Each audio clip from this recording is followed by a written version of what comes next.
11th की chemistry के पहले चैप्टर का सेकंड लेक्चर लेके आया हूँ। पहले जो लेक्चर था उसमें हमने पढ़ा केमिस्ट्री के बेसिक कॉन्सेप्ट्स जो उस चैप्टर के थे, जैसे मोल कॉन्सेप्ट हो गया, एटम हो गए, मॉलिक्यूल्स हो गए। अब इसमें हम क्या पढ़ेंगे, कुछ नई चीजें जानेंगे जो धीरे धीरे शुरू होती हैं। नई चीजों के नाम आप सुनोगे। अब यहाँ पे क्या होता है, सबसे पहले मेजरमेंट की बात आएगी। किसकी बात आएगी? मेजरमेंट। मेजरमेंट में आप देखोगे कई बड़ी बड़ी क्वांटिटीज होंगी, कई छोटी क्वांटिटीज होंगी। हम इन्हें कैसे कैलकुलेट करेंगे, कैसे इनका यूज करेंगे, इसके लिए साइंटिस्ट ने कई टेक्निक डेवलप की, कई वर्ड्स नए नए सुनने को मिलेंगे। तो उसमें जो सबसे पहले दो वर्ड्स एक आएंगे आपके लिए, वो होंगे, एक होगा प्रिसाइज, एक होगा एक्यूरेट। तो ये जो दो वर्ड है प्रिसाइज और एक्यूरेट, इसके बारे में थोड़ा सा समझे। एक आपको रिजल्ट फाइंड करना है। मान लीजिए उस रिजल्ट की वैल्यू है 5। दो साइंटिस्ट अलग अलग लैब्स में या कहीं भी वो मेजर करते हैं। एक वैल्यू आती है 2.23 और दूसरी 2.24। ये जो है एक कोई भी राम मान लीजिए, उसने मेजर की तो आई 2.23 और 2.24। श्याम ने मेजर की तो क्या आएगी 4.99 एंड 5.01।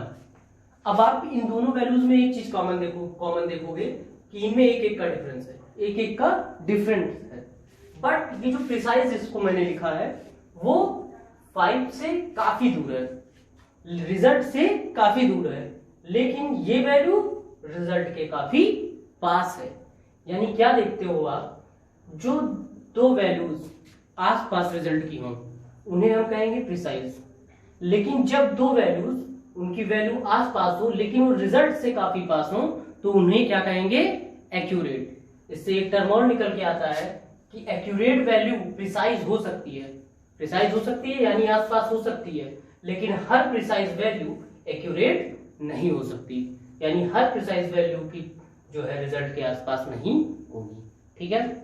इसके बाद ठीक है, ये जो है इसके बाद हम आगे ये छोटी छोटी टॉपिक्स हैं, इन्हें पढ़ते रहना है, ध्यान रखना है। कोई बहुत इंपॉर्टेंट नहीं है लेकिन आपको जानकारी होनी चाहिए। इसके बाद एक टर्म आता है साइंटिफिक नोटेशन। अब इसमें देखिए आपको मैं कॉमन ही चीज जो आपने पढ़ रखी होगी, एवोगैड्रो नंबर आपने पढ़ रखा होगा, वैल्यू होगी 6.022 × 10⁻23। अगर अब इसे हम लिख गए तो यहाँ पे हमने 0.00023 टाइम्स तक बढ़ाना होगा, लेकिन बहुत बड़ी वैल्यू है, आपको तो कैलकुलेट करनी है। इतना टाइम है नहीं आपके पास, इतना इजी तो है नहीं है।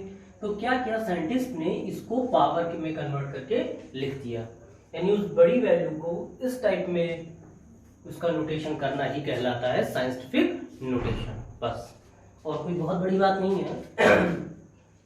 इसको आप लोग आराम से पढ़ते हो बहुत इजीली। थोड़ा थ्योरेटिकल चैप्टर है, थोड़ी सी चीजें याद रखनी ज्यादा इंपॉर्टेंट है आपके लिए। नेक्स्ट टॉपिक जो आता है वो आपका इस तरह से है। आप क्या देखते हैं? Significant figure. ये इसी तरह से है जैसे इस क्लास में मान लीजिए 100 बच्चे पढ़ रहे हैं, लेकिन 100 बैठे हुए हैं, 100 बच्चे बैठे हैं, लेकिन पढ़ते कितने? मान लीजिए 50%, 50 बच्चे। उसी तरह लिखे तो बहुत से नंबर होंगे, लेकिन वैल्यू कितने की है? 50 की।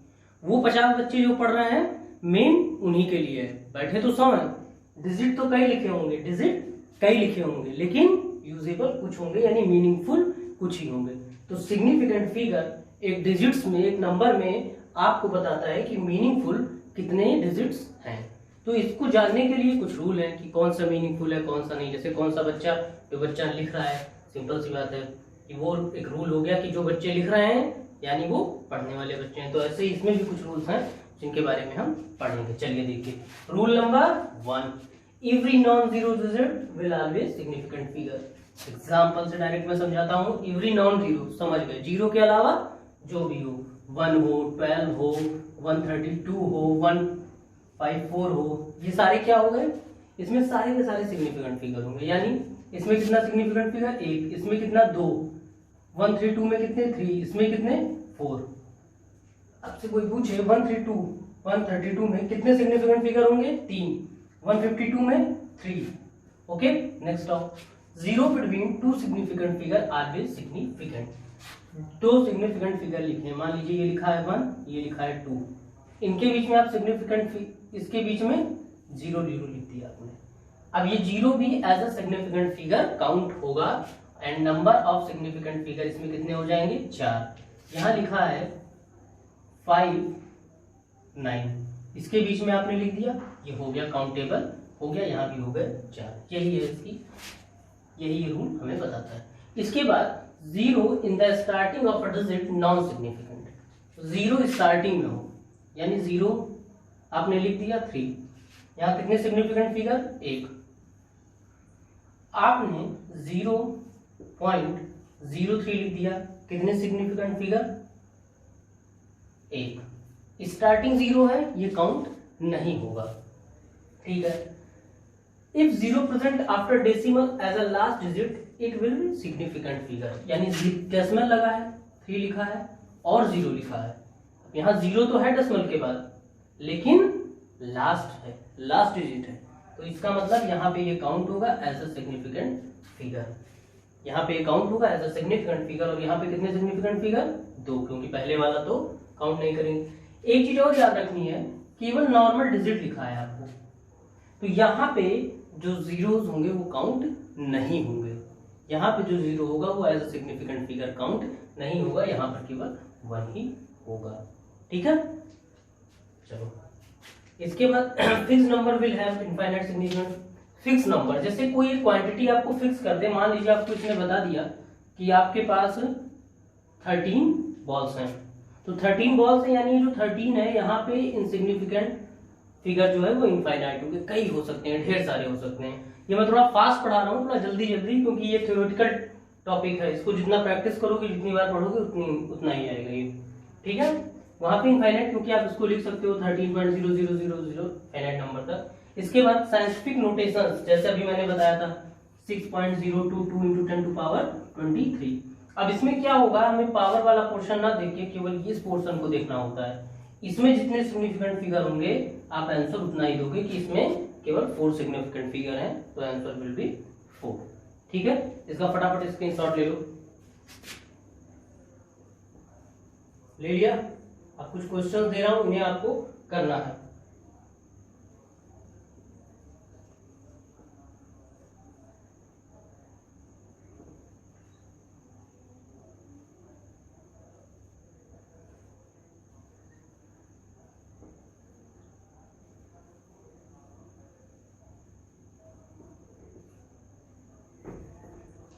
इसको आपको खुद से सॉल्व करना है, ठीक है। चलिए, स्क्रीनशॉट ले लिया होगा आपने।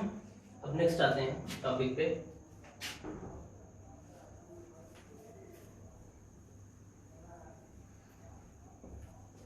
इसमें जो पहला वाला था उसको देख लो आप लोग। अगर कोई डाउट हो रहा है, आपको नहीं सॉल्व हो रहा है, तो ऐसा है कि मैं जो इसके डिस्क्रिप्शन बॉक्स में मैं क्लासरूम का लिंक दे दूंगा, आपको कोड डाल दूंगा, वहां से आप क्लासरूम में जाके असाइनमेंट्स देख सकते हो और आंसर शीट भी वहीं पे अपलोड हो जाएगी, ठीक है। चलो,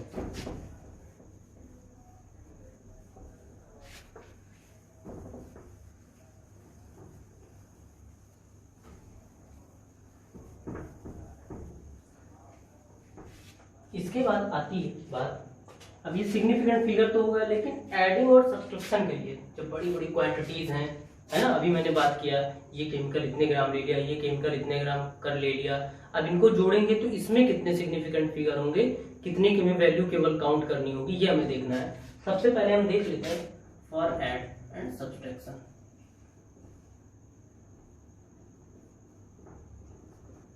देखिए, एडिंग और सब्सट्रैक्शन दोनों के लिए रूल सेम है, बस घटाना और जोड़ना तो आप लोग जानते ही हो। अब इसमें क्या होता है, ऐड करना है आपको। मान लीजिए 18.3, 13.35, 70.391। अब इसको जब आप ऐड करोगे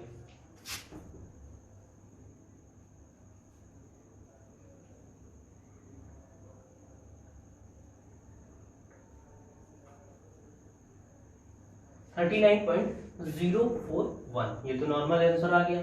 लेकिन क्या होता है, जब आप देखो, अब इसमें आंसर लिखने के लिए आपको क्या करना होगा, देखना होगा कि यहाँ पे सबसे लास्ट में, ठीक, जो डिजिट्स लिखे हुए हैं तीनों, इसमें ये देखो कि किस डिजिट में डेसिमल के सबसे बाद में सबसे कम से कम डिजिट हो। तो आप यहाँ डेसिमल के बाद देख रहे हो कितने सिग्निफिकेंट फिगर, 1, यहाँ 2, यहाँ 3, यानी सबसे छोटा कौन, 3। आंसर में भी डेसिमल के बाद जो दशमलव लगा है आपका डेसिमल, उसके बाद में केवल एक सिग्निफिकेंट फिगर होना चाहिए। तो आंसर विल 39.0। बस यहाँ पे आपको देखना दशमलव जो डेसिमल लगा है किस डिजिट में डेसिमल के बाद सबसे कम सिग्निफिकेंट फिगर है, तो पहले वाले में, तो आंसर में भी इतना होगा। यही घटाने के लिए भी है, यही ऐड के लिए भी यही रूल लगेगा। ठीक है, इसकी जो भी वर्कशीट रहेगी मैं डिस्क्रिप्शन बॉक्स में लिंक दे दूंगा, उससे आप सीधे जाके वहां कर सकते हो। क्योंकि अगर मैं एक एक क्वेश्चन सॉल्व कराऊंगा तो ये जो है बहुत लेंथी वीडियो हो जाएगा, बहुत बड़ा वीडियो हो जाएगा। ठीक है, इसके बाद बात आती है मल्टीप्लिकेशन की और डिवीजन की। ठीक है, अब इसमें क्या रूल लगता है? इसमें बड़ा सिंपल सा रूल है। मान लीजिए यहां लिखा हुआ है 3.5 इंटू 1.52। ठीक है, अब इसमें सिंपल सा क्वेश्चन ये आएगा कि इसके आंसर में कितने सिग्निफिकेंट फिगर होंगे। तो सिंपल सी बात, इसमें ये याद रखना है आपको, दोनों डिजिट देखने हैं, जिस डिजिट में सबसे कम सिग्निफिकेंट फिगर हो उतने ही आंसर में भी होंगे। यानी इसके आंसर में कितने सिग्निफिकेंट फिगर होंगे? केवल 2। आंसर में कितने सिग्निफिकेंट फिगर होंगे? केवल 2। जितने सबसे छोटे में हों उतने ही आंसर में होने चाहिए, यही इसका रूल है। ठीक है, जैसे मैंने यहां लिख दिया 2.3 इंटू 0.5। अब आप इसे करोगे 5 3 जा,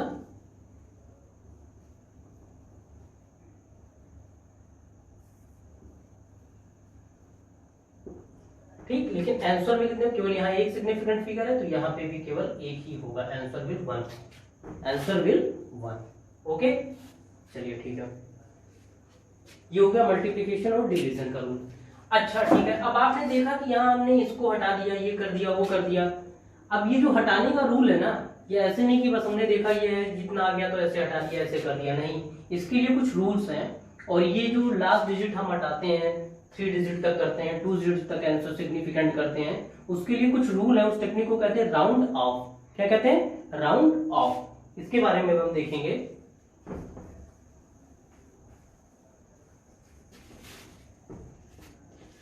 राउंडिंग ऑफ,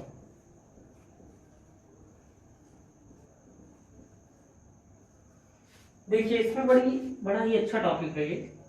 इसमें पहला रूल ये है, तो मैं जल्दी जल्दी लिखूंगा, कि अगर आपको राउंड ऑफ करना है, जैसे कि एग्जांपल ले लो 3.154। अब आपको इसे केवल 3 डिजिट तक सिग्निफिकेंट फिगर चाहिए, 3 डिजिट तक केवल सिग्निफिकेंट फिगर चाहिए। तो जो लास्ट आपका अल्फाबेट है, सॉरी, जो आपका लास्ट डिजिट है उसे आपको देखना है। और लास्ट डिजिट अगर 5 से कम है तो आप एल्स सिंह उतार दोगे। अगर it is less than 5, if last digit is less than 5, less than 5, तो आप एज इट इज उतार दोगे। But if last digit is more than 5 और greater than 5, तो क्या होगा? यहाँ लिखा है 3.156, तो यहाँ पे जो ये डिजिट होगा इसमें आप क्या करोगे? एक बढ़ा दोगे, 16, ये होगा आपका आंसर। इसमें यही रूल है। अगर लास्ट डिजिट जहां तक आपको करना है उसको हम देखेंगे 5 से कम है तो एज इट इज, अगर, ठीक है। अब चलिए नई बात आती है। अब इसके बाद हम क्या देखते हैं, अगर लास्ट डिजिट आपका 3.145, if last digit is 5, then क्या होगा? Last digit is 5,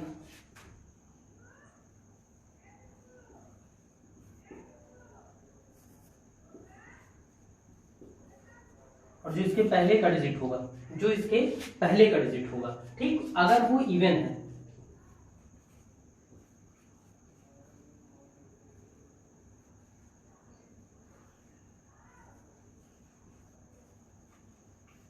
before it, और इवन अगर इसके बिफोर है मतलब इसके पहले है तो क्या होगा, ये एज इट इज उतर जाएगा 3.14, ठीक है। बट यही अगर इवन ना हो करके ऑड होगा, ऑड होगा तो क्या होगा 3.135, तो यहाँ पे क्या होगा, तो ये बढ़ जाएगा 3.14 विल आंसर, ठीक है। यही राउंड ऑफ करने का रूल है, यही राउंड ऑफ करने का रूल है। अच्छा, आप जैसे नॉर्मल से डिजिट दिए हो, जैसे आपको दिया हो, यहाँ पे शायद आप लोगों को ना दिख रहा हो, इसका स्क्रीनशॉट ले लिया ना, बहुत छोटी सी चीज है, प्रैक्टिस से आपको याद हो जाएगी, कोई रट्टा मारने की जरूरत नहीं है। देखिए सिंपल सी बात है, 5 या 5 से कम है तो वो एज इट इज उतर जाएगा, 5 से ज्यादा है तो एक बढ़ा दोगे, अगर खुद 5 है तो देखोगे उसके पहले वाला इवन है या ऑड है, इवन है तो एज इट इज, ऑड है तो एक बढ़ा दोगे, ठीक है। चलो अब मैं बता रहा हूं, जैसे कोई डिजिट लिखा है, मान लीजिए लिखा है 7 1 2 3 4, अब आपको इसे बढ़ाना है, इसे क्या करना है, केवल 3 डिजिट तक करना है सिग्निफिकेंट, 7 1 2 सिंपल 0 0 उतार दोगे, क्योंकि ये वाला 5 से ज्यादा नहीं है। अगर यही होता 7 1 2 5 6, तो आप यहाँ क्या करते 7 1 3 0 0, ये हो गया 3 डिजिट तक सिग्निफिकेंट, ओके। चलिए ठीक है, बस इसमें यही रूल जो है आपको याद रखना था।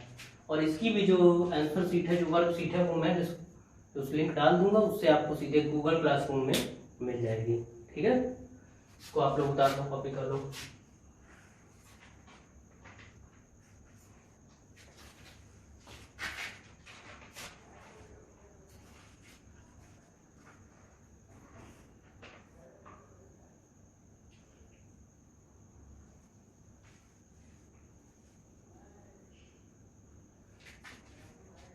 क्वेश्चन है, जैसे मान लीजिए एग्जांपल देख लीजिए 0.0048, इसको आपको केवल 2 डिजिट तक सिग्निफिकेंट करना है, तो आप क्या करेंगे, सिंपल सा है, 48 into 10 to power -3 -4, 10 to power -4 लिख सकते हो आप, बस ये हो गया 2 डिजिट तक सिग्निफिकेंट। देखिए मैंने आपको हर तरह का क्वेश्चन लगभग करा दिया है, ठीक है, हर तरह का क्वेश्चन मैंने आपको लगभग करा दिया है। अगर इसके बाद भी कोई डाउट हो तो आप मुझसे पूछ सकते हो, ठीक है। देख लो, आपको मैंने ये बता दिया 5 से ज्यादा हो कम हो, अगर खुद 5 हो तो क्या होगा, अगर नॉर्मल से ऐसे मार्क्स दिए, नंबर दिए तो क्या होगा, अगर ऐसा डिजिट दिया है तो क्या होगा, ठीक। अब एक बार वीडियो को देखो, ठीक है, और सब कुछ अच्छे से देखना, ठीक। और बाकी मैं वर्कशीट आपको दे दूंगा आंसर शीट के साथ, डिस्क्रिप्शन बॉक्स में उसका लिंक दिया होगा, कोड, उससे आप गूगल क्लासरूम में जा करके और उसको वर्कशीट देख सकते हो और सॉल्व कर सकते हो। Thank you.